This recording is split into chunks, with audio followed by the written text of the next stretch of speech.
बोलला तो तिथे मंत्र नाही, लाविले औषधाला न काही, लाविले औषधाला न काही.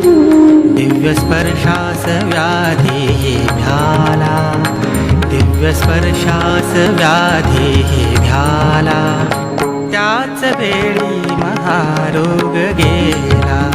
प्रभू येशू ख्रिस्ताच्या सर्वश्रेष्ठ नामात आपणास अभिवादन. प्रियांनो, मनुष्य श्रीमंत असो, दरिद्री असो, बलवान असो, दुर्बल असो, आजारी असो किंवा नसो, मनुष्याला एक दिवस मरण येणार. पवित्र शास्त्र बायबल मधून लोककृत शुभवर्तमानाच्या अध्याय 16 आणि वचन 22 मध्ये आम्ही असे वाचतो. पुढे असे झाले की तो दरिद्री माणूस मेला आणि देवदूतांनी त्याला अब्राहमाच्या ओराशी नेऊन ठेवले.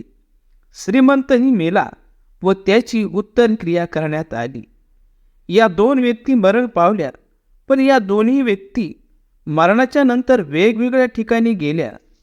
श्रीमंत अधोलोकात यातना भोगण्यासाठी गेला, तो दरिद्री माणूस सुखलोकात समाधान पावण्यासाठी गेला. का श्रीमंत माणूस अधोलोकात गेला आणि का दरिद्री माणूस सुखलोकात गेला? श्रीमंताने पश्चाताप न केल्यामुळे तो अधोलोकात गेला व दरिद्री माणसाने पश्चाताप केला म्हणून तो सुखलोकात गेला. देवाने पापी जनासाठी नरकदंड ठरविला आहे. कोणताही मनुष्य नरकाग्नीमध्ये जाऊ नये म्हणून पापी मनुष्याचे पाप स्वतःवर घेण्यासाठी प्रभू येशू ख्रिस्ताने देव असताना मानव होऊन या जगात आला व सर्व जगाचे पाप स्वतःवर घेऊन मरण सहन केले. देवाने त्याला मरणातून तिसऱ्या दिवशी उठविले. त्याने मरणावर विजय मिळवून स्वर्गाचा मार्ग पापी मानवासाठी तयार केला.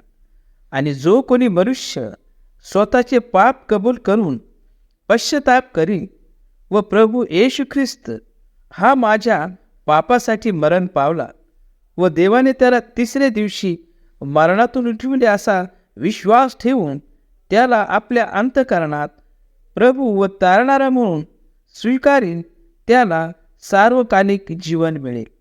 देव करो तुम्हाला त्या दरिद्री माणसासारखे पश्चातापी अंतःकरण देव. स्पर्श त्याने मला मात्र केला, स्पर्श त्याने मला मात्र केला. त्याच वेळी महारोग गेला, त्याच वेळी महारोग गेला.